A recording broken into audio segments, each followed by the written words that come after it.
आप देख रहे हैं कि गणित के चार्ट और बोर्ड की हम बात कर रहे हैं। किसकी बात कर रहे हैं? गणित के चार्ट और बोर्ड। तो इसमें भी हमें 10 प्रकार के मिले हैं। यहां से आप देख रहे होंगे इसमें पूरा बता दिया कि कौन से चार्ट को हम कौन सी क्लास में यूज करेंगे। ठीक है, यानी कि ये जो हमारा संख्या पूर्ण अवधारणा वाले चार्ट है उन्हें कहां कहां यूज करेंगे, इधर क्लास दी गई है। फिर यहाँ समूहीकरण और पैटर्न वाला जो चार्ट है उसे कहाँ यूज करेंगे हम? 1 और 2 में। फिर इसमें आया है सॉरी नंबर चार्ट को हम कहाँ यूज करेंगे? 1 2 3। नंबर चार्ट को कहाँ यूज करेंगे? 1 2 3। अब इसमें जिस चार्ट की हम बात कर रहे थे, पहला चार्ट कौन सा था? संख्या पूर्व अवधारणा। संख्या पूर्व अवधारणा आप समझ रहे हैं कि बच्चों को संख्या सिखाने से पहले हमें उनको पहले प्री नंबर कंसेप्ट सिखानी है, संख्या पूर्व अवधारणा सिखानी है। जैसे कौन कौन सी अवधारणा है? मोटा पतला, एक अनेक या कम ज्यादा। ठीक है सर। तो इसमें आया है कि मोटा पतला, इसको हम दिखाएंगे, बच्चा आसानी से देख के बता देगा कि ये मोटा है, ये मोटा है।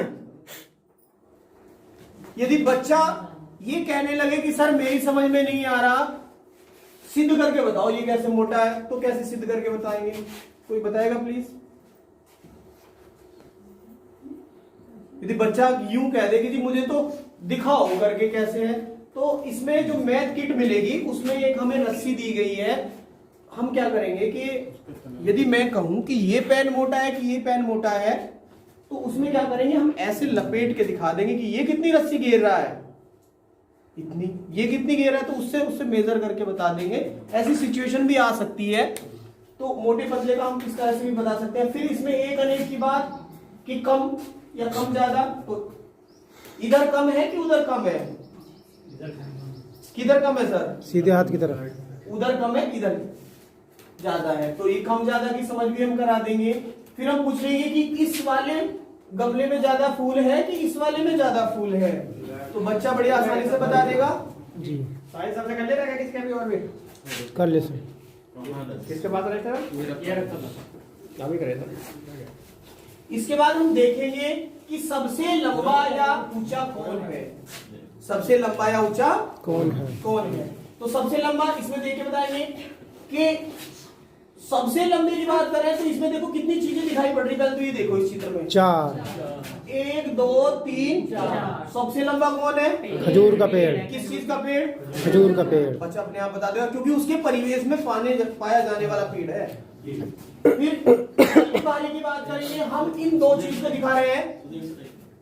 पोस्टर, दूर पास की समझ वाला पोस्टर आप देख रहे हो कि ये इस वाले चित्र में बॉल बच्चे से दूर है कि इस वाले में दूर है? पहले वाले। बच्चा अपने आप ऑब्जर्व करके बता दे कि इस वाले चित्र में लड़की घर से दूर है कि इस वाले चित्र में दूर है? पहले वाले।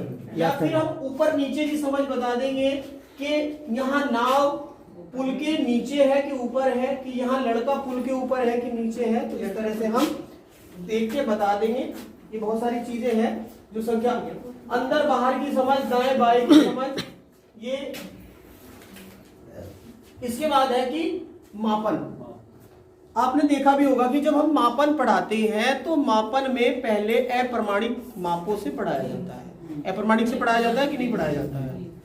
अप्रमाणिक से मतलब ये भी है कि आप कि हम पूछे कि भाई इसमें कितना वजन है, तो कोई बच्चे को थोड़ी पता है, तो वो यूं भी कह सकता है कि किसी से भी कि भाई इसमें 100 ग्राम है, कोई ये बताएगा कि 50 ग्राम है, कोई 25 ग्राम है, ऐसी तो बताएगा, अनुमान लगा रहा है। उसके बाद प्रमाणिक जो तोलने का हमारा ये तराजू है उस पर रख के प्रॉपर बाट रख के तब उसको बताया जाएगा। या किसी चीज को हमें नापना है, इस पेंसिल की लंबाई हमें नापनी है, तो पहले हम क्या करेंगे, उंगली से नापेंगे। और किस किस चीज से नाप सकते हैं? फीते से नहीं नापना, अप्रमाणिक। अप्रमाणिक 42 से, उंगली से 42 से, रस्सी से भी नाप सकते हैं। रस्सी भी अप्रमाणित है ना, तो ये अप्रमाणित है। फिर प्रमाणित पे जाने के लिए हम स्केल का यूज करेंगे। तो पहले हमें अप्रमाणित और फिर प्रमाणित।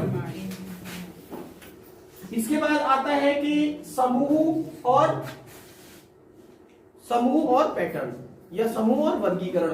तो एक चीज मैं आप सबसे पूछना चाहता हूं कि समूह किसे कहते हैं? समूह यानी कि जब सारी की सारी, जब बहुत सारी चीजों को, मगर यदि हम उन चीजों को उनके गुणों के आधार पर अलग कर दें, यानी कि अभी ये शिक्षकों का समूह है, जो आप सब क्लास में बैठे हैं, ये क्या है? शिक्षकों का समूह है, टीचर्स का है कि नहीं ग्रुप। मगर हम क्या करते हैं कि मेल टीचर एक साइड हो जाए, फीमेल टीचर एक साइड हो जाए, तो हमने गुणों के आधार पे क्लासिफिकेशन कर दिया है, वर्गीकरण कर दिया है कि गुण क्या हुआ, मेल या फीमेल होना। फिर उसमें भी हम क्या कर लें, मेल फीमेल में भी और गुण लगा दें कि भाई लंबे वाले जो एक साइड हो जाए, छोटे वाले एक साइड। फिर हमने उनमें भी क्लासिफिकेशन कर दिया लंबाई के आधार पर, यानी कि गुणों के आधार पर जब हम विभाजित करते हैं तो वो क्या रहता है? वर्गीकरण रहता है। अब बात करते हैं पैटर्न की। पैटर्न क्या रहता है? पैटर्न आप यहां से देख रहे होंगे कि हम बच्चे से पहले सहज करके पूछेंगे कि ये कैसे कलर की बॉल है, या कैसे बोलेगा रेड। फिर ये कैसी है? ब्लैक। ब्लैक या ब्लू। फिर ये कैसी है? रेड। फिर ये ब्लू। अब हम उससे पूछेंगे कि ये इससे आगे कौन सी आ सकती है? रेड। फिर हम पूछेंगे रेड से आगे कौन सी आ सकती है? इन्हीं दोनों में से आनी है ये। तो फिर हम उसको बताएंगे कि इसको पैटर्न बोलते हैं। कि जैसे, और उसको बताने के लिए हम ऐसे ही बता सकते हैं कि जैसे दिन रात का होना, कि अभी दिन है, फिर रात आएगी, फिर क्या आएगा? फिर दिन आएगा। तो इस तरह से भी हम उसको पैटर्न बता सकते हैं। या फिर यहाँ चकोर है, यहाँ गोला है, यहाँ चकोर है, यहाँ गोला है, अब क्या आएगा? चकोर। चकोर। अब क्या आएगा? चकोर। चकोर। तो ये इस तरह से हम उसको पैटर्न बता सकते हैं। और इसको हम जो हमारे पास पेन पेंसिल या स्केच है उससे भी, सॉलिड चीजों से भी दिखा सकते हैं। कि एक हमने स्केच रखी है, फिर हमने एक पेन रखा है, फिर स्केच रखी है, फिर पेन रखा है, फिर स्केच, उससे भी हम पैटर्न बता सकते हैं। इसी तरह से एक की संगति की बात कर रहे हैं तो इसमें कि जैसे ये कितनी है? एक। फिर ये कितनी है? एक और एक दो। यानी कि एक से एक की संगति मैप करना। उसके बाद हम शून्य की अवधारणा भी बता सकते हैं कि इस जो बच्चा है, इसका नाम राहुल यह दिया गया है, इसके हाथ में कितने गुब्बारे, कितने बलून हैं? 6। इसके हाथ से 3 बलून छूट जाते हैं, तो अब इसके हाथ में कितने गुब्बारे रह जाते हैं? 3। अब उसके हाथ में से वो 3 बलून या 3 गुब्बारे भी छूट जाते हैं, तो उसके हाथ में अब कितने गुब्बारे रह जाते हैं? 0। यानी कि कुछ नहीं, एक भी गुब्बारा नहीं। हमने सीमेंट वालों से क्वेश्चन किया था कि एक भी गुब्बारा, शून्य का मतलब कुछ नहीं, एक भी वस्तु का ना होना। इसके हाथ में अब एक भी वस्तु नहीं है। या फिर यहाँ इस बाउल में कुछ लड्डू रखे हैं, 1 लड्डू निकला, 2 लड्डू निकले, 3 लड्डू निकले, और अब जो 4 के 4 लड्डू या रसगुल्ले थे वो पलट गए हैं। अब उस बाउल या उस कटोरे में एक भी लड्डू नहीं बचा है, तो वो क्या हुआ है? खाली हो गया, शून्य। तो उसमें कितने लड्डू बच गए हैं? शून्य। तो इस तरह से शून्य की अवधारणा हम समझा रहे होंगे। जोड़ की अवधारणा, घटाव की अवधारणा। जोड़ की अवधारणा अभी जब हम संदर्शिका पढ़ेंगे जो समृद्ध मॉड्यूल वाली, तो उसमें ELPS आएगा और आप सब ELPS से परिचित हो। ELPS को तो सब जानते हैं।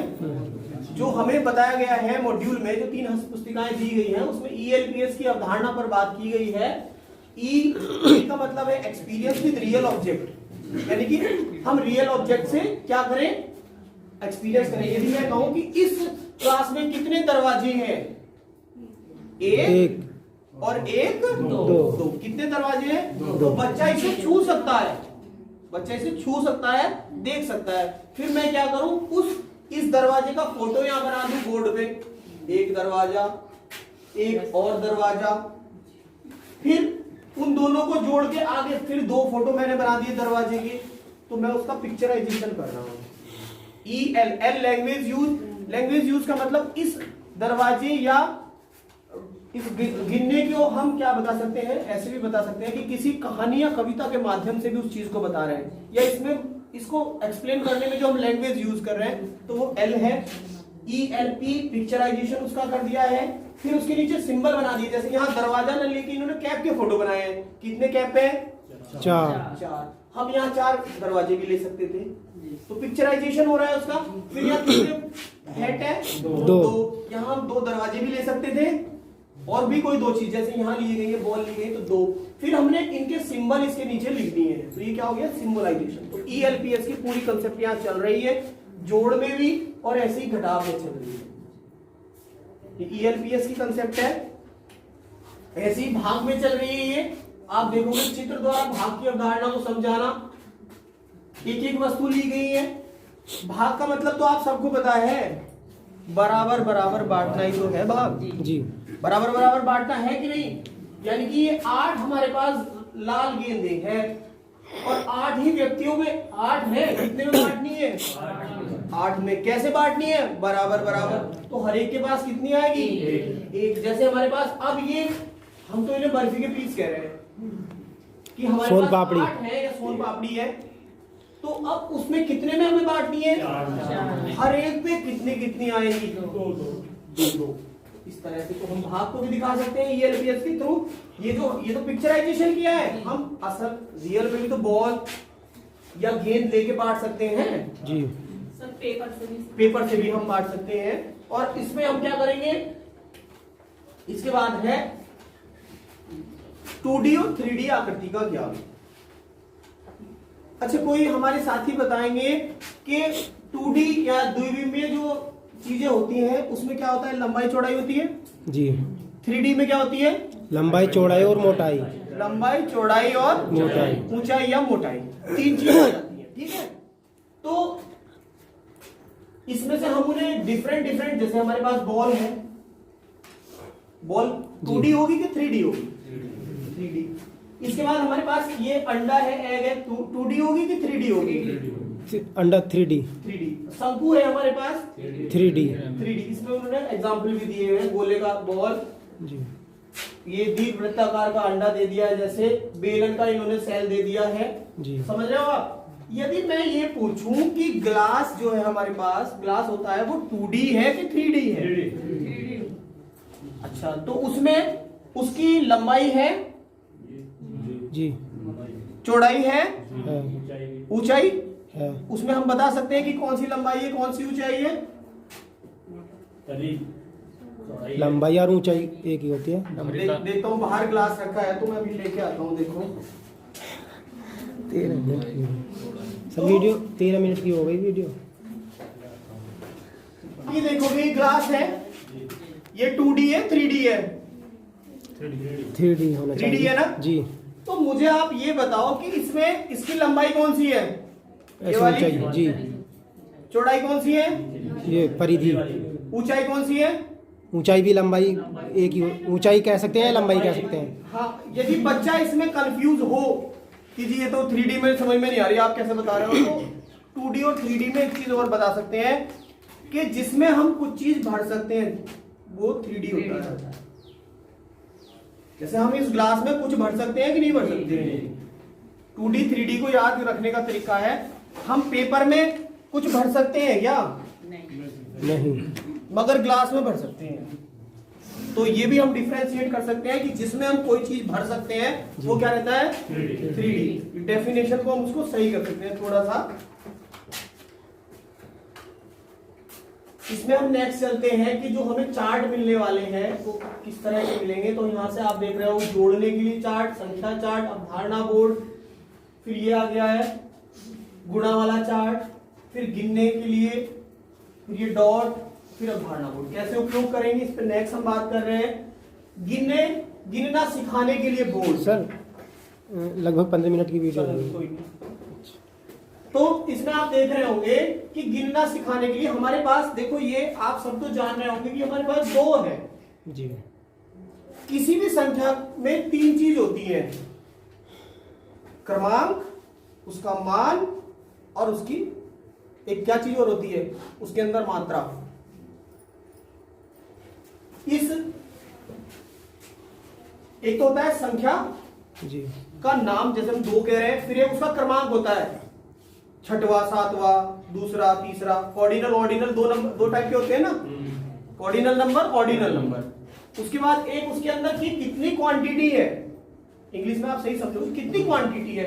तो यदि हम कहें कि 2 में कितनी, आपने फोकस वहां नहीं जा पा रहे, हमने जब जोड़ घटाव के सवाल किए होंगे बचपन में, अपने बच्चों को सिखाते होंगे, तो हम क्या करते हैं, 2 में यदि 3 जोड़ना है तो 2 डंडे यहाँ खींचते हैं, 3 डंडे।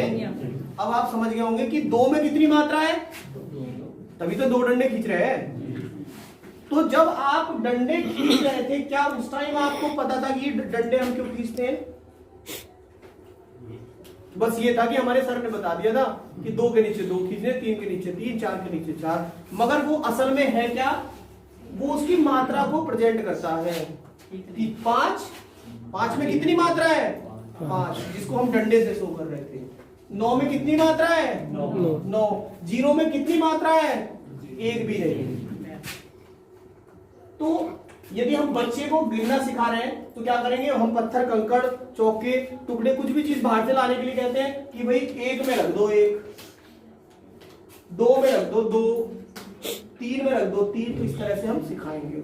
समझ गए जी। संख्या की 3 चीज होती है, कोऑर्डिनल, ऑर्डिनल और उसकी क्वांटिटी, उसका नाम, उसका क्रमांक और मात्रा, 3 चीजें इसमें चलती हैं। अब जो हमने समझाया है वही चीज यहां लिखी गई है कि गिनना सिखाने के लिए बोर्ड का इस्तेमाल कैसे करेंगे। ये सारा कुछ ऐसे ही लिखा है जो हमने पीछे बताया है। इसके बाद आता है जोड़ के लिए चार्ट। तो जोड़ के लिए चार्ट का इस्तेमाल हम कैसे करेंगे, जोड़ के लिए चार्ट का इस्तेमाल करने के लिए आपको क्या करना पड़ेगा कि इस तरह से देखेंगे कि जब छोटा बच्चा होता है तो उसे एक ही नंबर को यदि हम डिफरेंट नंबर में जोड़ना सिखाते हैं तो उसके लिए जोड़ना आसान हो जाता है। समझ रहे हो ना आप कि यदि हम कहें कि 1 जमा 1 2, 2 जमा 1 3, 3 जमा 1 4, 4 जमा 1 5, यानी कि जो जुड़ने वाला नंबर है वो हमने कांस्टेंट रख लिया है, बाकी क्या है वो सब बदल रहा है। अब इसको कैसे बच्चे को बताएंगे कि इधर ऊपर से नीचे आ रहे हैं और इसमें ऐसे जा रहे हैं, तो जो उनके कटिंग यानी कि रो और कॉलम के जो क्रॉस पे कटिंग पे मिल रहा है वो उसका जोड़ मिल रहा है। देख रहे हो कि आप नहीं, 1 और जमा 1 2, 7 और जमा 4, समझ गए ना जी। ये जो हमने बताया सेम वही चीज आगे लिखी है कि उधर से ऊपर से उंगली फिराओ, इधर से उंगली फिराओ। समझ गए जोड़ वाले चार्ट का इस्तेमाल कैसे करेंगे। यहां जो लिखा हुआ है इस चार्ट का इस्तेमाल आप और किसी गतिविधि के लिए भी कर सकते हो, ऐसा नहीं जो इसमें बता दिया उसी के लिए करोगे, कोई और गतिविधि का इस्तेमाल भी इसमें कर सकते हो।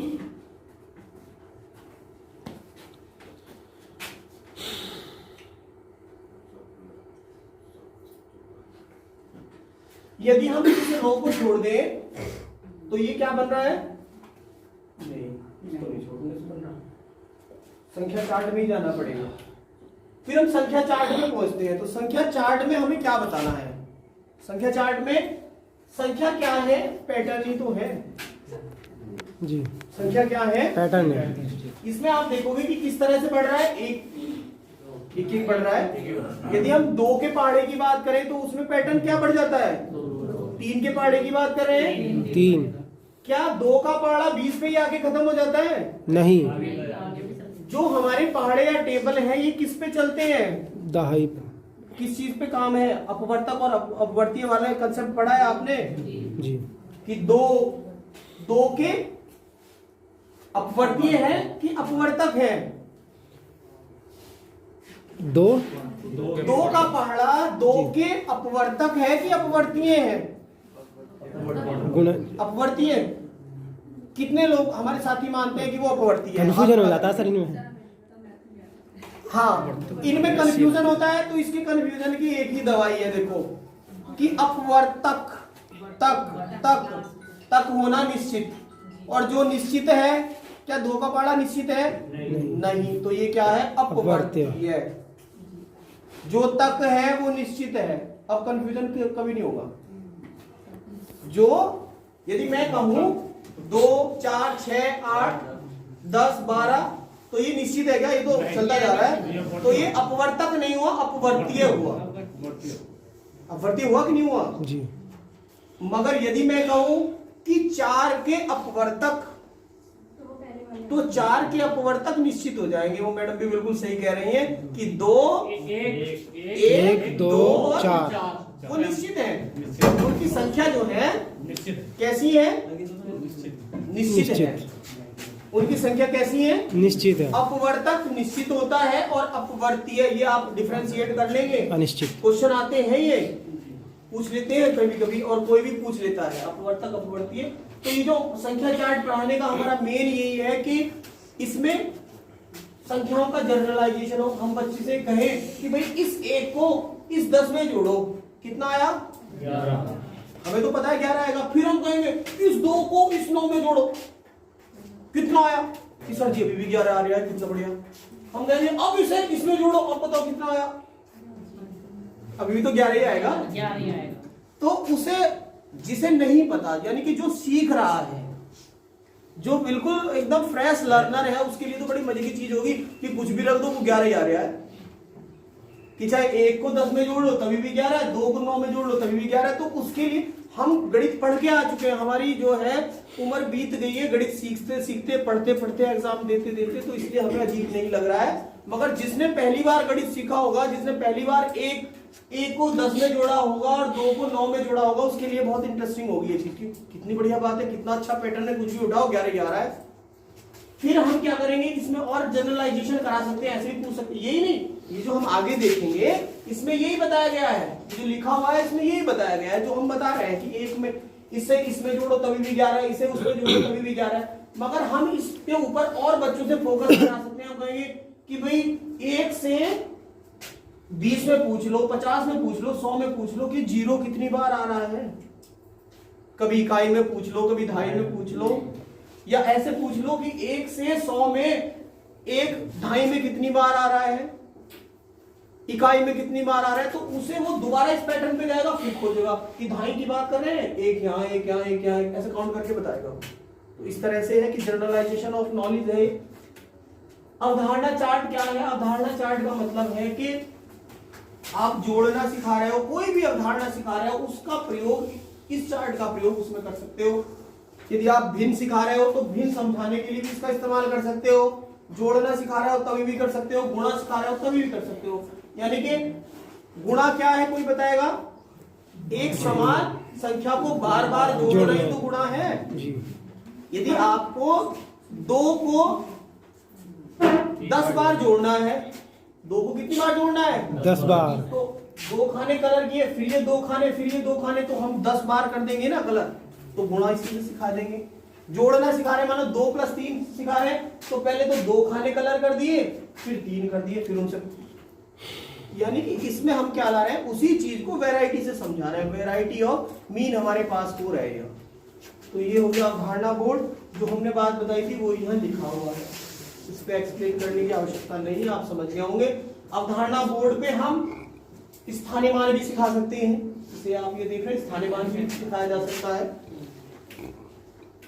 इसके बाद गुणा वाला चार्ट, जैसे हमारा जोड़ का चल रहा था, सेम गुणा का चलेगा। यदि हम 4 की गुणा चार्ट कैसे करेंगे कि जैसे हमें 3 की गुणा करनी है 4 से, तो बच्चे को हमें क्या बताएं, हमारे लिए तो बहुत आसान है, बच्चे के लिए क्या करेंगे, ऊपर 3 से लाओ नीचे, और फिर इधर 4 से ले जाओ, जहां दोनों कट करते हैं ये लाइन में, वो उन दोनों की गुणा आ जाती है। 3 नीचे लाए, कहां से ला रहे हैं हम 3 पे? ऊपर से नीचे, ठीक है। अब हम इधर कहां से ला रहे हैं? बाएं से दाएं को। अब दोनों ने कहां कट किया? 12 पे। तो 3 और 4 की गुणा क्या आ गई? 12। हमारे लिए आसान है, मगर जब बच्चा सीखेगा उसे बहुत मजा आएगा इससे। ये चीज इसमें आगे लिखी हुई है, ये जो गुणा जो हमने बताई थी वही चीज यहाँ लिखी है। नाम क्या है चार्ट का, अवधारणा क्या है, संक्रिया गुणा, दक्षता क्या है, 1 से 10 तक की गुणाओं के मध्य गुणा की समझ विकसित करना। इसका जो उद्देश्य है वो ये है कि 1 से 10 तक की संख्याओं के बीच गुणा की समझ। बाकी आप ये देख रहे हो कहाँ यूज होगा, कक्षा 2 व 3 के लिए है यूज का होगा, ये भी इसमें बताया गया है पूरा, समझ गए होंगे आप। इसके बाद कुछ इस तरह से एक आपको चार्ट मिलेगा, इसमें आप कैंची के निशान देख रहे होंगे, जी। इसको आप कट करके, एक को कट करके एक डॉट, जहां एक डॉट बना है एक के पीछे क्या लगा देंगे, एक डॉट वाला। दो के पीछे कितने डॉट वाला, तीन के पीछे, चार के पीछे, इस तरह से। क्यों हम एक के पीछे एक डॉट को ही क्यों चिपका रहे हैं, क्योंकि एक के अंदर कितनी मात्रा है, एक। दो के अंदर कितनी मात्रा है, दो। उसकी क्वांटिटी से उसको मैप कर रहे हैं कि दो के अंदर कितनी क्वांटिटी होगी, दो। तीन के अंदर कितनी क्वांटिटी हो गई, तीन। इसीलिए हम इसमें क्या लगा रहे हैं, उतनी ही बिंदी लगा रहे हैं। हाँ, समझ गए ना आप सब जी। ये चीज इसमें यहाँ लिखी हुई है, जो यहाँ हम पढ़ रहे हैं। इसके बाद नेक्स्ट आता है गणित किट।